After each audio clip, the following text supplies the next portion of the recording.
Phyrexia All Will Be One has officially arrived to Arena, and I am kicking things off here with an absolute banger. We are talking about Jeskai artifacts, and this deck was inspired by one of the brand new cards, Tamiyo's Logbook. If you guys don't know, Tamiyo's Logbook is an artifact for 3 mana that allows you to draw a card every turn as long as you tap it and pay 6 mana. You might ask yourself, where's the value in that? Well, this card costs 1 less for every other artifact that we control. So as long as we have up to 5 artifacts on the field, this is only going to cost 1 mana to tap and draw a card every turn, which is really good because we populate tokens like crazy, especially artifact tokens, because of Mondrak. Mondrak allows us to double all of the triggers for every token generation tool that we have, creating double the amount of tokens.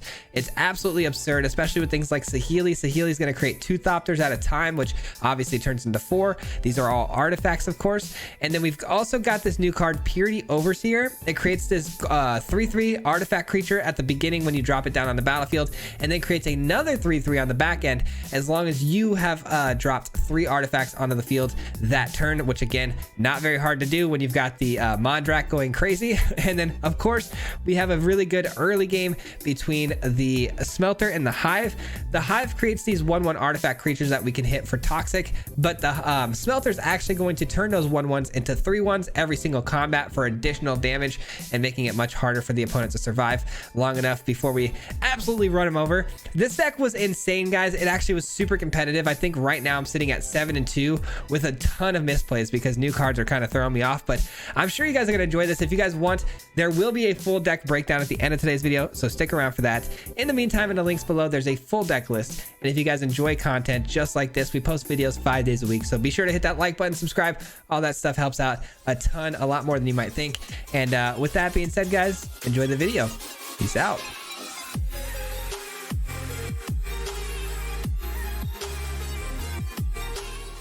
What's going on, everybody? Welcome back to another video, man. Today is the official release date on Arena for the Phyrexia All Will Be One. So everybody currently has access to these cards now. We can start playing ranked again.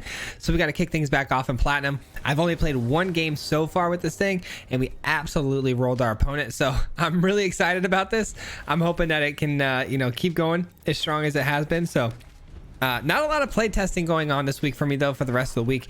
I'm not going to have too much time for it because I am recording on days that I don't normally record on, because this, the set was released on a Tuesday, which is pretty awkward. So my work schedule won't allow it. So hopefully my decks turn out to be as good as I hope they do. And this comes down tapped unless I control if I control 2 or fewer lands. So that does come in on tapped. These new lands are tricky. You got to be careful. All right, let's play the Fable. I just took damage for no reason though, because I wanted to play the untapped blue-white source. All right, and then we got Mondrak coming in next turn, and Mondrak does create double the amount of tokens across the board, so that should help us get going really wide. I played this card last game, and followed it with Urza's Command, and it was absolutely outrageous. Let's go here and here. All right, that's not a bad card to get things rolling too with removal. All right, we're gonna send in the Mondrak here. We're gonna double up on the treasure tokens here. I think that's probably a good way to go, but then we don't have a fantastic block on the return fire, but you know what, I still think we take the treasures all day. Also, I could just use the treasures actually to Mondrak makes this cheaper. Almost forgot. All right, we get to kill the Phyrexian Flesh Gorger. Beautiful. That worked out nicely. Sometimes you forget about that. The legendary rule making your, Seat of the Empires cheaper, things like that. This can be pumped once, twice for Death Touch. Yeah, not going to block it, unfortunately. Gonna just take it. The opponent's struggling to hit their land drops, though. Must have kept a tough hand here. Tenacious Underdog. All right. Oh, we found a logbook. This is one of the cards I absolutely wanted to build around today. This thing is crazy if we get all the artifacts going. All right, let's get this down, I think, and then creating 1-2 more artifacts, or I can create a couple more of these, which in the long run means super high value for us. Okay, yeah, let's do that. Let's create 2 more of these. Let's create a treasure trove. Let's see if they're willing to trade here. I didn't think they would be. All right, so now we have 3 mana to work with here. I think what I'm going to do here is play out... Is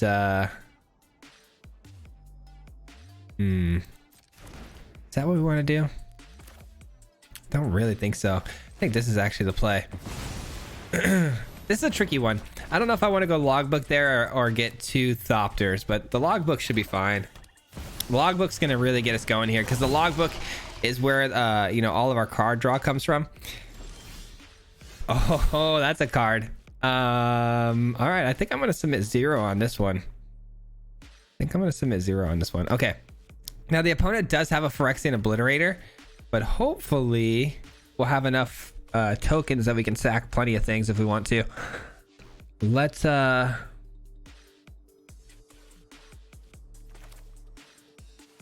the Overseer, because the Overseer is going to get us 2 of these golems, and then also if we reflect with the Kiki-Jiki here, we also can then create 2 more golems. And then, well, do we want to attack actually into a Flesh Gorger? Like I said, well, yeah, we probably do want to send some pressure, right? No, not yet. I mean, I do want the treasures, though, is the thing. Yeah, why not? Why not? I want 6 treasures here. 6 treasures, and then we're going to create 2 more of these golems, too, on the end step, which is really nice.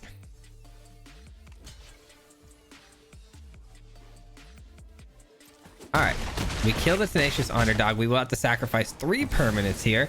Let's go with Resolve. Let's go with 1, 2, 3. All right, and we can still play the Urza's Command, which is actually bonkers, and we're also creating 2 more golems. Perfect. All right, the synergies are popping off, guys. We're starting to roll here. I definitely don't think I played this optimally, but you know what?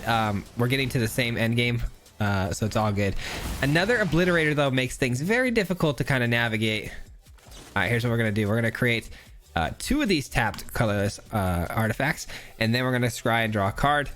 Now, these artifacts are going to be our win cons, but they also are going to be a little problematic with the Phyrexians Obliterators out there. Oh, no, they skipped it up. Oh, man. Well, okay. I guess it's fair to say I probably was going to end up winning that game because, like I said, next turn, the Obliterators would have made things tricky because of how powerful these were going to get. But what we were going to end up doing is Reflection of Kiki-Jiki, making another copy of one of these, which obviously creates 2 more. And then these power levels are going to go through the absolute roof once we create the treasures and drop down a Declares War. So it was going to get really, really bad for them. 4 creatures attacking through with lethal alone. But good game, man. All right, that went extremely smooth. That was nice. That was really nice. Mondrak is so disgusting. Mondrak is wild. All right, what do we got here? Got a good early game start. Oh, perfect. We got the Smelter and the Hive mixed together. That is a 1-2 punch nobody's going to want to see. Got to play the white source first because the Hive is the number 1 play for us here, I believe. I want to leave a Surge open in case they have a 1-drop, but I'm going to go with the Hive instead.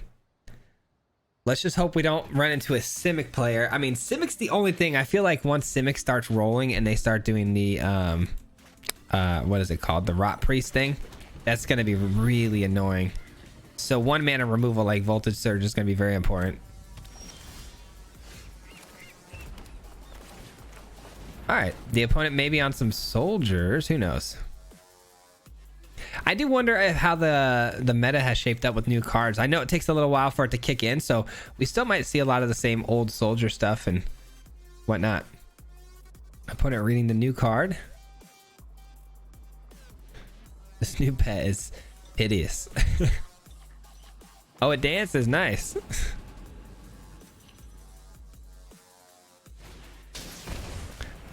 Root Coil Creeper. This thing is a 2/2 and adds mana of any color. Adds 2 mana of any color. Spend this mana only to cast spells from the graveyard. Return us to the target. Flashback. Okay, got it. And we go here. And we'll probably just do this. Pay the 1. Sack that. Send it on through. Now, I highly doubt they're going to block it, but if they do, it's definitely worth the trade for me. Yeah, I didn't think so. which might end up biting him in the butt because I am going to remove this next turn. And then after that, it's just basically sending a bunch of 3/1s through every time and trying to keep the lane clear. We've got plenty of ways to do it. We got the Soaring City and the Seat of the Empire to kind of clear the lane as well. Oh, Brutal Cathar though. Obviously taking the, the 2/2. So that's fine. We blow that up instead and keep the pressure on.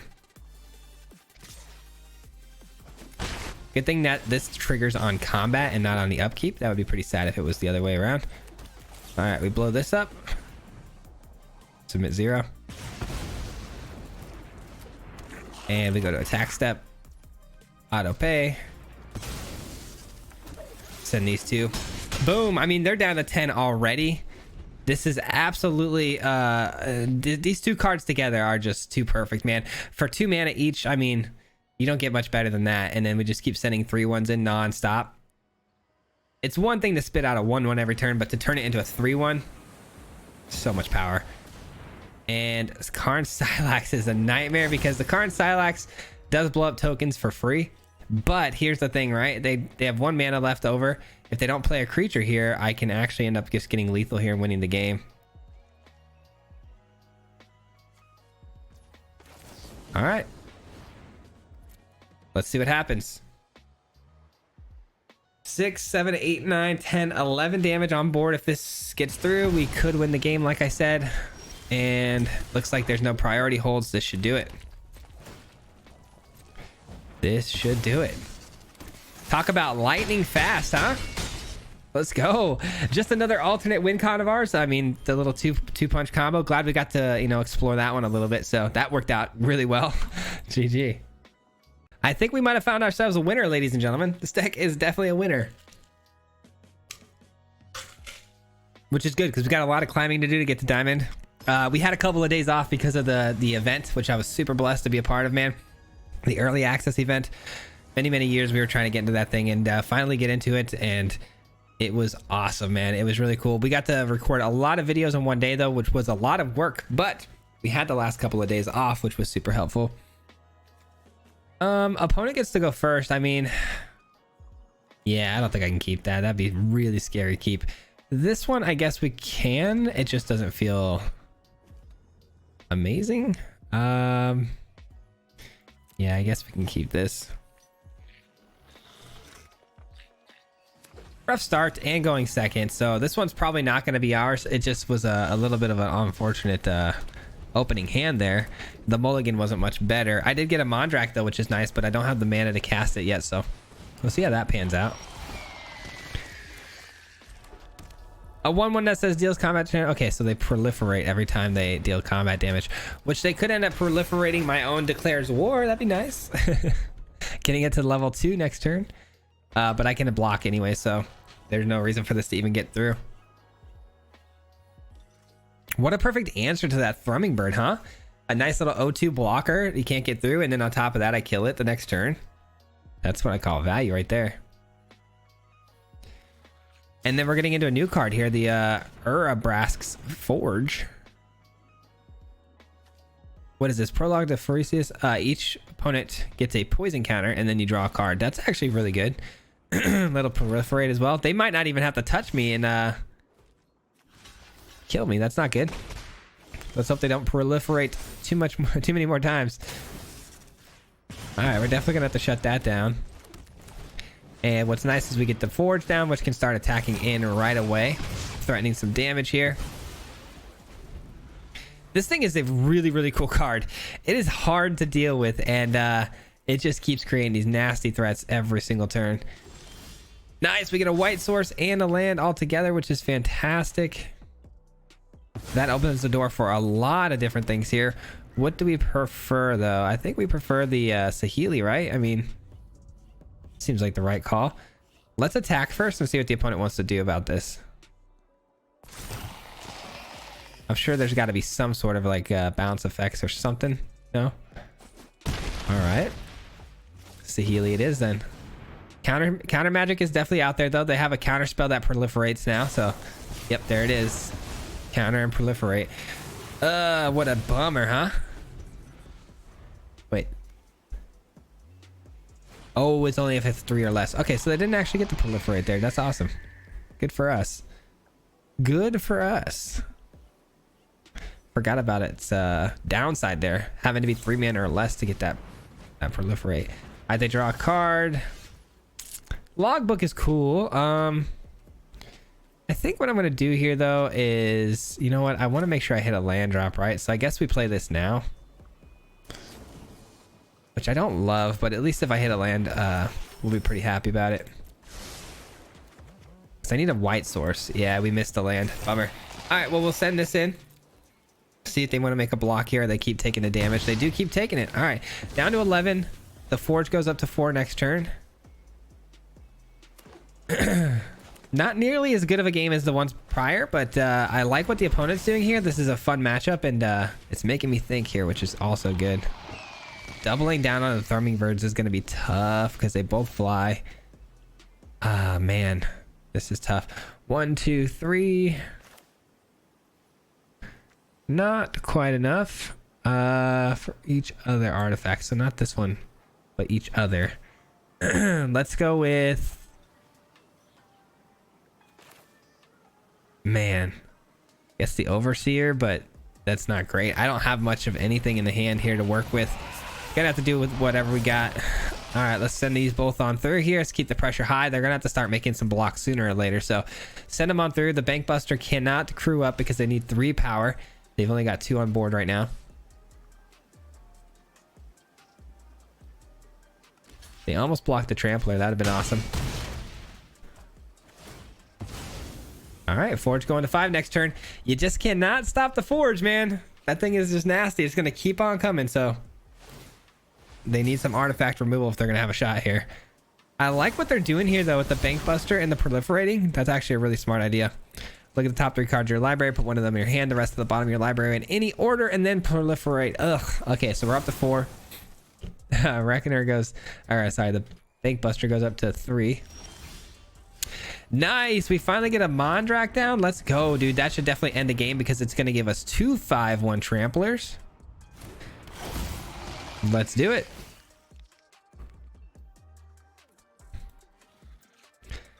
And I don't have a way to get another token down, though. If I did, it definitely would be helpful because we would be able to create another 2 golems for 3/3s. But we'll have to wait till next turn. If there is a next turn. TMO safekeeping? Yeah. Alright, that's fine. They gain a little bit of life, but they still take more than enough damage here. So that'll be GG's right there. Let's go. Very nice. Could have been problematic there if they had gone with the... I think they were actually probably a Rot Priest deck now that I saw the TMO safekeeping come down, but that card is nuts. But thank God we haven't seen it yet. GG. Man, I can't lie. It's nice to be back into regular standard here because, I mean, as cool as the event was, the queues were a lot longer. The queues were a bit longer because there just wasn't as big of a pool of players. So they took a little bit longer to get games going, especially later in the night. So it's nice to just get right into a game and get going right away. Alright, it doesn't really matter which land we drop first here. So we're going with the mountain either way next turn. And it's a Bank Buster. I don't see why we need to play the Declares War this turn. There's really no threats on the field that we're going to have to deal with, nor are we going to try to predict that there will be. So let's just go ahead and save it until it makes sense. Mondrak, let's go. Starting things off, though, with the Forge. Going to put some pressure on them very fast, very early here. And Mondrak's going to definitely help the tempo of that. Do we want a double Forge? I mean, Mondrak is technically a double Forge, right? So it's like, ooh, it's a Braid. Okay. I have a feeling this opponent's gonna be running quite a bit of removal if they're actually Grixis colors, huh? Grixis colors. Another Forge here. They have 2 mana to trigger their Bank Buster, which is what's holding priority here at the moment. There's definitely nothing for 2 black sources that can answer anything that we're doing right now. And we get the attack through for 1. Start on over with the oil counters.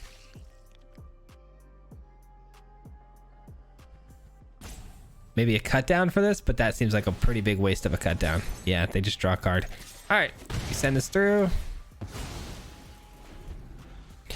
am pretty reluctant to throw down a Mondrak here, just because of the opponent running Grixis colors. They should have plenty of removal for it. So kind of hoping that we can find a way to maybe get some extra tokens down first, so we can sacrifice them, so we can give this indestructibility. That would help a lot. Having 4 toughness is nice to get around things like a braid, but I think we can do a little bit more than that, you know? Definitely going Fable the Mirror Breaker here and declares war to create a 2/2. We are kind of just saying, okay, you know, whatever, attack us with the 4/4 this next turn, but we don't really care. Looks like a go for the throat. Okay, sure. That's a bit of a bummer.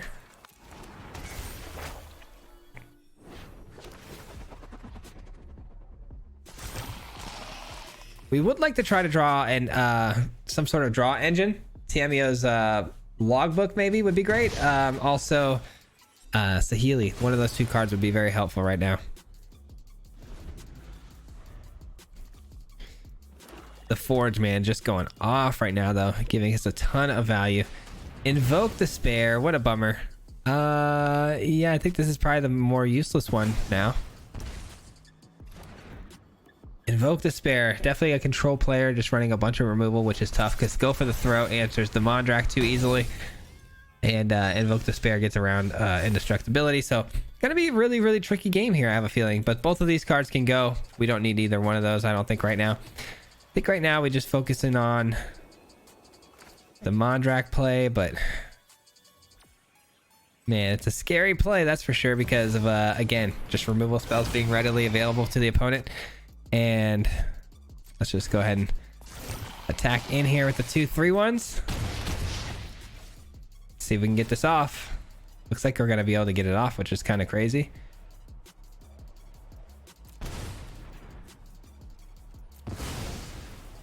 All right, we got the indestructibility. Let's go. That actually might save us.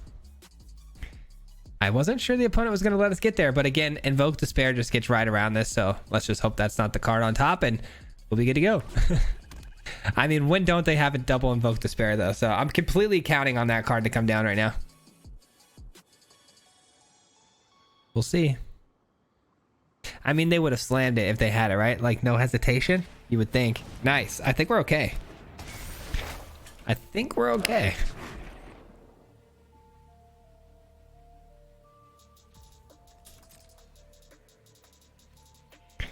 And it's going to be our turn. We're definitely going to kill their goblin. Take away some of their blocking. And nice. Okay, we get a land. That's not great. Able to Mirror Breaker flips. That's good. There's really no point in me playing this until we have a way to get generate more artifacts. So I'm going to wait on that card a little bit here. Because the Forge doesn't actually create artifact creatures. It just creates creatures in general. All right, so they're going to counter that effect. That's actually kind of nice for us, I guess. Interesting, though. I like the creativity. That's for sure.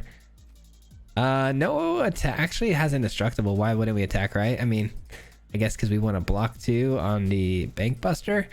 It's not like we have a ton of health that we can be throwing away.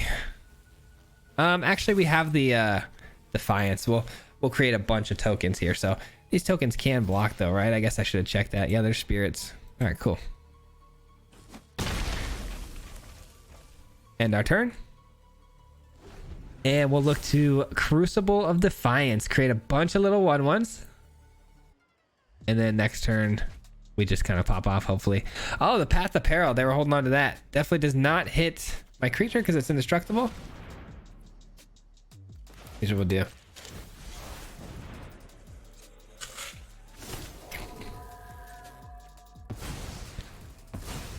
There it is. GG's. They did not like that, that's for sure.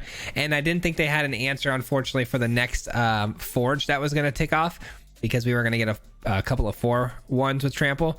And dude, this deck is very ruthless and relentless. It is non-stop value, I'm telling you. I don't think I'm going to be satisfied with this video unless I get the logbook going, man. I want to get the logbook down and get it down to 1 mana draw spells. I think that's when I'll be the happiest. And what do you know? We draw into it finally for the opening hand. I do have 4 in there, so it was only a matter of time before we got it. Guess I just had to ask for it, right?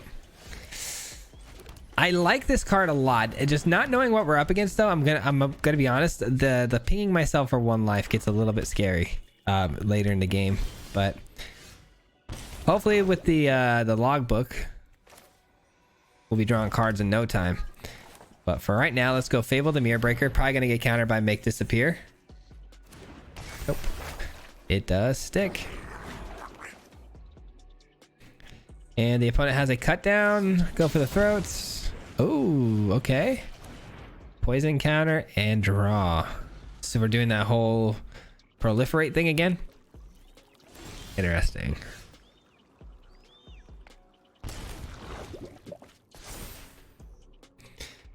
I don't want too many of these deal damage to me types. Well, actually we need double white though, don't we? That makes this much better. But I am gonna go with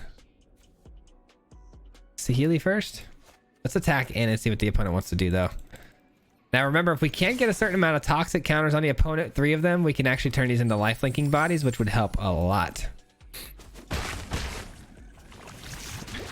All right, here we go. Saheeli, wish me luck that this resolves. Gonna get countered here with the proliferate counter. Yep. That's going to be a really popular card, I have a feeling. But as long as we keep throwing Saheelis at it and getting countered, they won't be able to proliferate. So that's nice.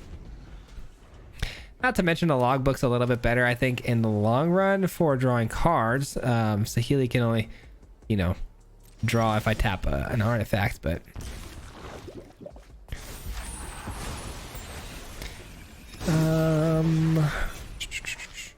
Mondrak is pretty disgusting, but right now I think we get this in.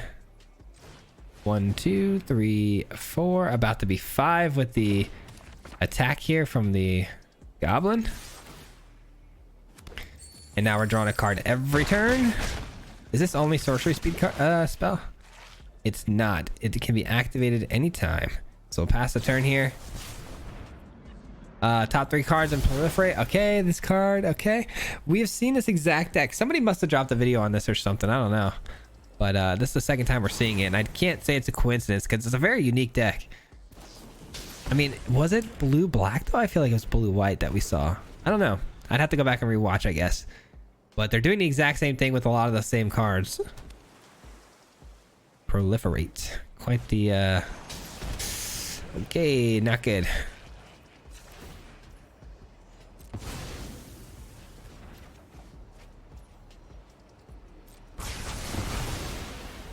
Not good.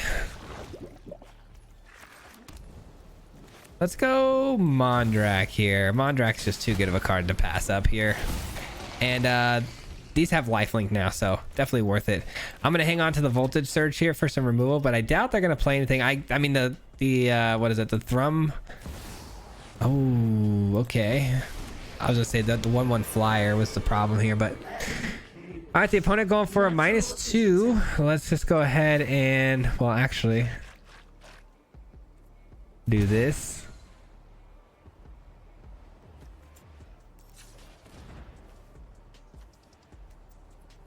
Do this.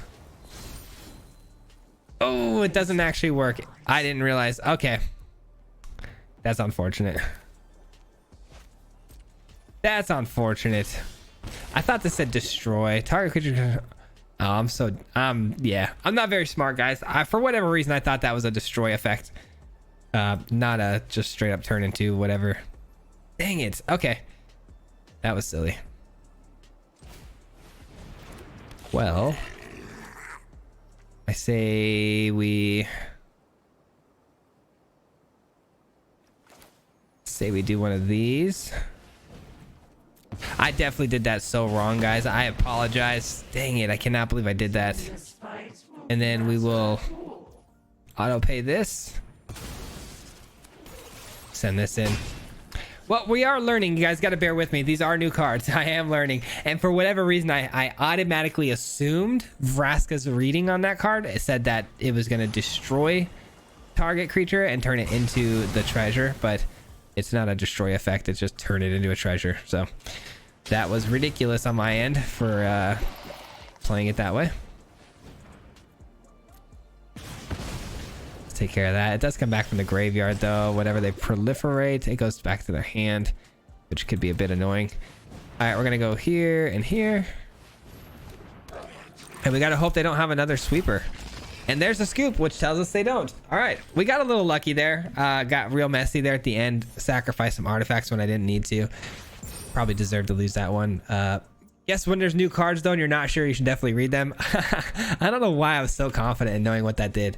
Man, we are currently undefeated. That's actually wild. Even with the misplays. Love it. Love it. Had a few really good games though, so I'm okay with the one game being, you know, messed up like that where I screw up. Opponent goes first. I have means to remove stuff early. Overseer could be really interesting. I'm gonna keep this. I gotta hope the top decks are a little bit juicy, but we'll be all right. We'll be all right. The Purity Overseer is really interesting. It's such a cool card, man. We're gonna definitely blow this up because it gets big really fast, and we can't have that.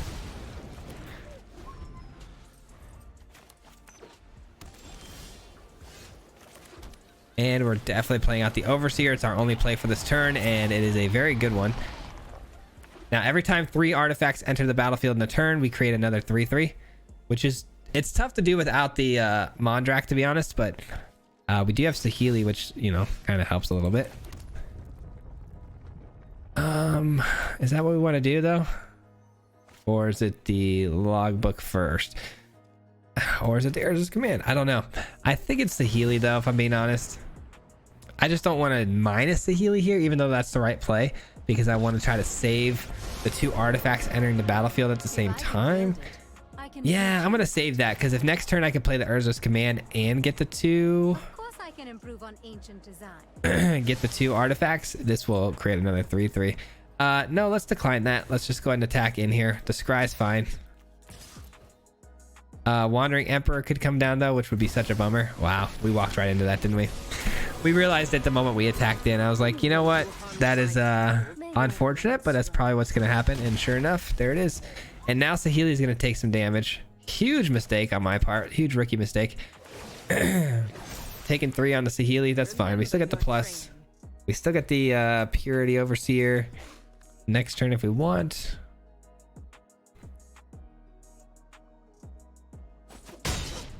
If you're not impressed, just say so. All right, so let's pay attention a little bit more, because again, the 4 mana was a pretty obvious cube for the Wandering Emperor there. All right, let's go with the plus, see what we hit here.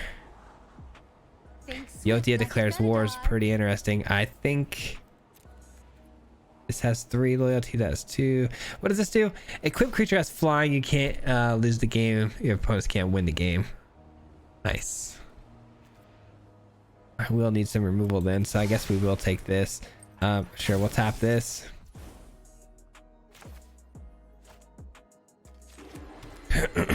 Let's go. Let's go Yotia here, level 1. And I'm debating on the logbook or the Purity Overseer. I think I want to go with the Purity Overseer just because it creates a body that we can block with pretty healthily.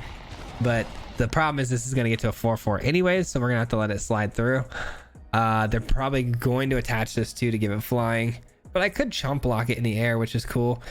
The only other issue there would be that we won't be able to kill if they reconfigure. A lot to consider here, man. We definitely let that slide. I think that's fine. They didn't reconfigure, which is good. We can blow up the Kieran. I was all flash, not enough force.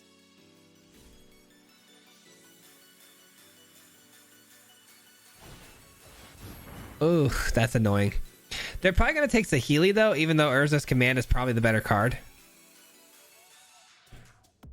Saheeli is just more annoying, but... And even if they take Saheeli, I've got the logbook, so hopefully that can get down and start drawing us cards for 1. Yeah, they take the Saheeli. We had a feeling. Let's go 1, 2, 3. This is dead, so it didn't matter anyways. And then Saheeli comes down anyways, and we still have Voltage Surge. That seems pretty darn good. But you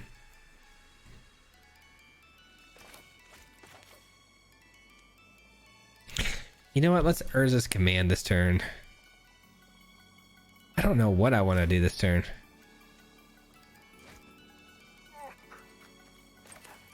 I'm gonna go logbook. The only reason I'm gonna go logbook here is because we never really. I'm completely honest with you guys right now. Logbook's the wrong play. I'm going logbook here because we haven't had a chance to really play it and get value out of it yet, and I want to do it for the video's sake. We're undefeated right now.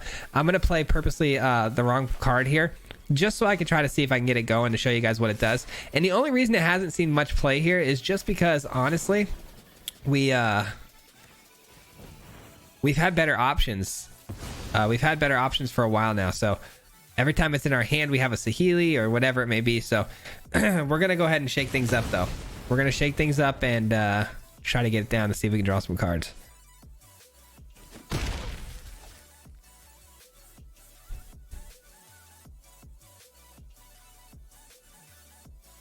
All right, the opponent got a minus on the 3/3 here. That would be a bit of a bummer actually, because then it makes the logbook less good. No, they created 2/2.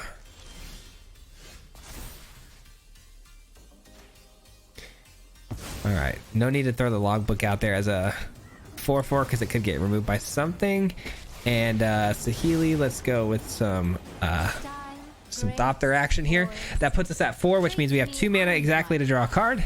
Two beauties coming at you. And it's another land. You hate to see it.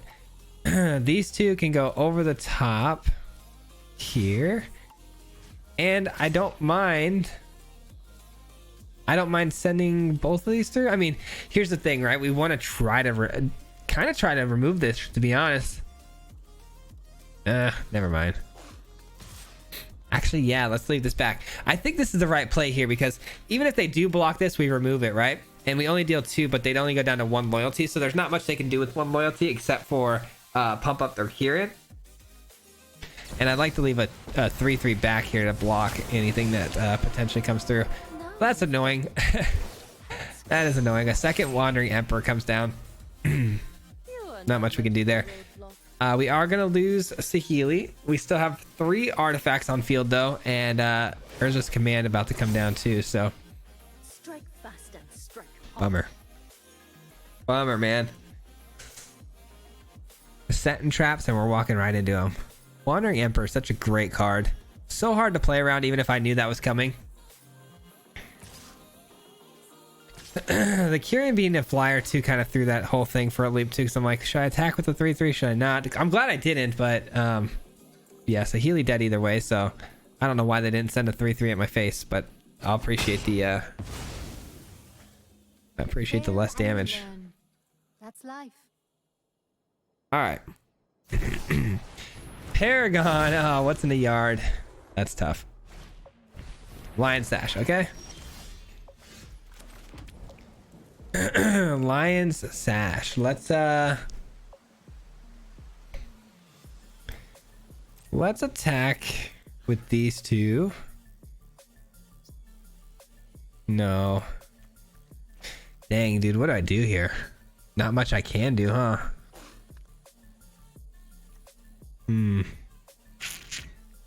Yeah, not much I can do. All right, here's what we're gonna do then. We're just gonna go ahead and create this, scry, draw a card. Why does it gotta be land every time? Come on. Of course. Excuse me. All right, and even more land. All right, we get absolutely flooded on our way out of the game here. We're definitely not going to be able to come back from this, I would imagine. But it's not really our fault. The deck's not exactly helping us out here with the draws.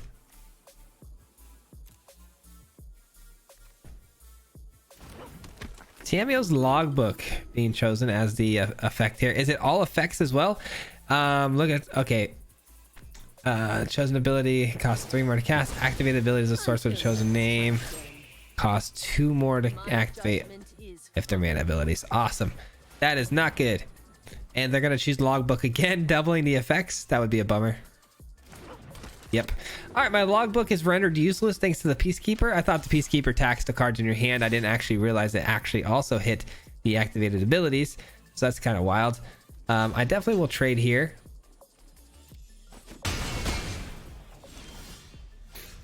I mean, what can we do, guys? It is what it is. There's not a lot going on here that we can do.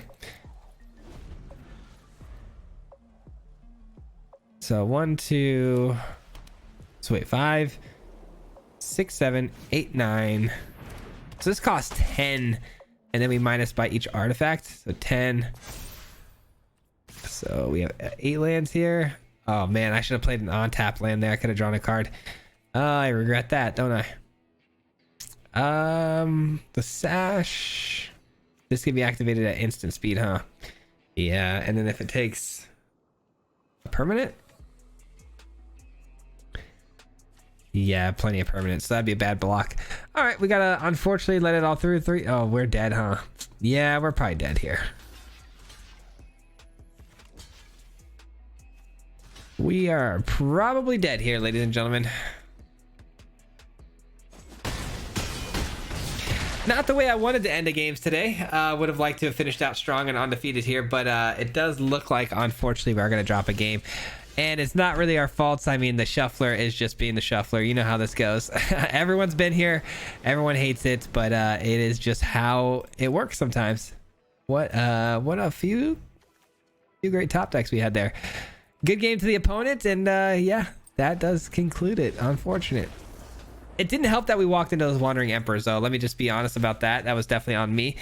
We don't lose any rank, thank goodness, because we did rank up, so that's also nice. But that is it. Let's go and break this thing down. That will conclude today's gameplay portion of the video. We are going to break the deck down, talk about it a little bit further. Before I do that, though, I want to give a huge shout out to every single person who's made it this far into the video, because it helps a lot with the YouTube algorithm. So just want to say my thank yous for you guys and appreciation, because it does help. And even if you guys didn't know that, thanks for making it this far. And I'm glad you enjoyed the video enough to do so. With that being said, let's take a look at the build today and kind of talk about what we have here. So another Mondrak deck, Mondrak being a very powerful card in that it can double down on every single token that we generate, which is really absurd. This card acts as basically a Kaya's minus without, having to pay loyalty for this thing. It just happens naturally every single turn. It's actually really good, especially because it can also get indestructibility, which is also really nice for protecting it. It's really hard to get rid of unless you have exiling or sacrificing effects. And then this deck was really kind of built around Tamiyo's logbook. I thought these two cards would go really well together, because the logbook here, being able to draw us cards every single turn, is really, really good for 1 mana. But anything more than that, maybe not nearly as worth what it could potentially be. So we need a ton of artifacts on the field. Now, our artifacts are going to be typically appearing onto the battlefield as tokens. That way we can get Mondrak to, double those down, and also get us to that Tamiyo's logbook 1 mana draw spell a lot cheaper. So got to kick things off early and fast here with the Skrelv's Hive. Skrelv's Hive is an enchantment that creates little artifact toxic creatures that can't block. These little 1/1 mites, they are artifacts. So these things are really cool with synergizing with the deck, because if we're doubling these down every turn with the Mondrak, you're going to get 2, which is also great.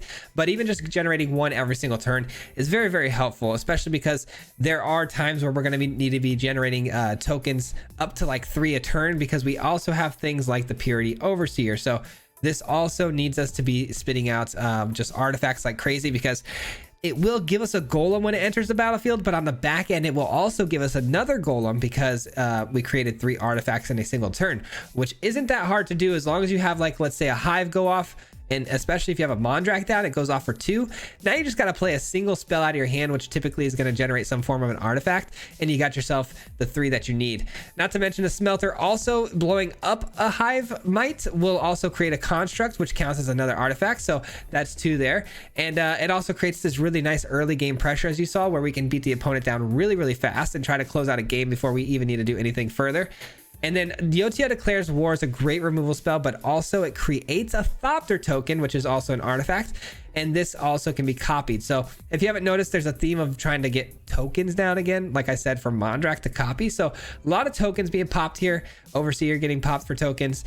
And then Fable the Mirror Breaker. This also gets us a goblin, which is great. Another token that can be copied, but that's not the important part, is that these goblins can then attack in creating treasure artifact tokens. And if those are being copied, well, you got to see how busted that was. And then I threw in a couple of forges here. Doesn't synergize perfectly with the deck, but what's nice about this card is that it is win con in itself. This thing can get going really fast with these oil counters. It grows extremely quickly, and you know, runs over the opponent with these trampling creatures that are hard to deal with because they come in, they attack, they get out of the way, and they also have trample, so you can't really block, and you're not really wanting to invest mana into killing it because you're just going to get another one that's even bigger the following turn. So it's a really tricky thing to deal with unless you have artifact removal. And then Saheeli and Urza are just two really good cards that I always run in these sort of decks because Saheeli, obviously the two Thopters, but Urza's command is busted, especially if you can create these constructs, because these constructs are going to be as big as how many artifacts you control, and you're going to be controlling a lot of artifacts. And if you can copy those artifacts with the Mirror Breaker and the Mondrak, you're in a really good spot. And then I splashed in one Skitterbeam Battalion, which I actually didn't even draw a single one, which is obvious. I mean, we only run one, but if we did draw this would be a really nice way to close the game, especially if we're doubling down on all the tokens with Mondrak. But this deck was wildly fun and really competitive, like I said. I think with a few tweaks, because it's definitely not 100% refined. I think with a few tweaks and even maybe adding in another Skitterbeam Battalion here, this thing could be nuts. I think you guys are going to enjoy this one, man. Hold on one moment. Sorry, I'm getting over an illness and just really congested. But if you can, you know, tweak this thing just a little bit, you guys can probably turn this thing into an absolute winning machine. But I'm not 100% sold on the logbook, just because, again, there was a lot of spots where we could have done Saheeli, and I think that drawing effect works a little bit better because, you know, you just got to tap the artifact and stuff. But I do really like the Purity Overseer. I think that's definitely going to stay. Also the Forge, very good. And Mondrak, I mean, all those cards worked really well. But the Tamiel's Logbook, still kind of working out the kinks on whether or not I love that card. But let me hear what you guys think about all these things, man. Let me know what cards you liked in this deck, which cards you didn't. If you changed some things, let me know what you do. I'd love to hear your thoughts down in the comments below. But that is going to conclude today's video. We are going to wrap it up here. Tomorrow, actually, no, tonight. I forget these go out the next day. Tonight will be a live stream. So check us out there here on YouTube. Hit the notification bell if you guys don't already have it turned on. It'll tell you when I go live. But we go live here from 6 to 8 p.m. in Arizona. We have our own, you know, time zone sort of situation because we don't actually apply to daylight savings. So I'm not too sure which time zone we're on right now, but 6 to 8 o'clock Arizona time. And yeah, guys, I hope to see you guys there. We'll be back again tomorrow for another video, of course. And lastly, before I get out of here, huge shout out to the Marty Mob. If you guys don't know, the Marty Mob is the membership program here on the channel. It's the way people can help support, grow the channel monetarily. So I want to give a huge shout out to everyone who's part of the Marty Mob and helping support the channel. And if you guys don't know, it's a little join button down below. You can learn a little bit more about it, unlock a few extra perks to the channel. But thank you guys so much if you're a part of the Marty Mob, and thanks so much for your support. I appreciate it so very much. And with that being said, guys, we'll see you tomorrow for another one, or tonight on the live stream. Until next time, peace out. Hit him 3 times like a hat trick. The name is Swayze, no Patrick. If you play him, then it's tragic. Hit him with the mythic, yeah, that's magic. MTG, that's what you'll see if you like and subscribe. Where's the upload, man? Man, all of the time. Coming with the best decks, this is the meta. This ain't cheap, yeah.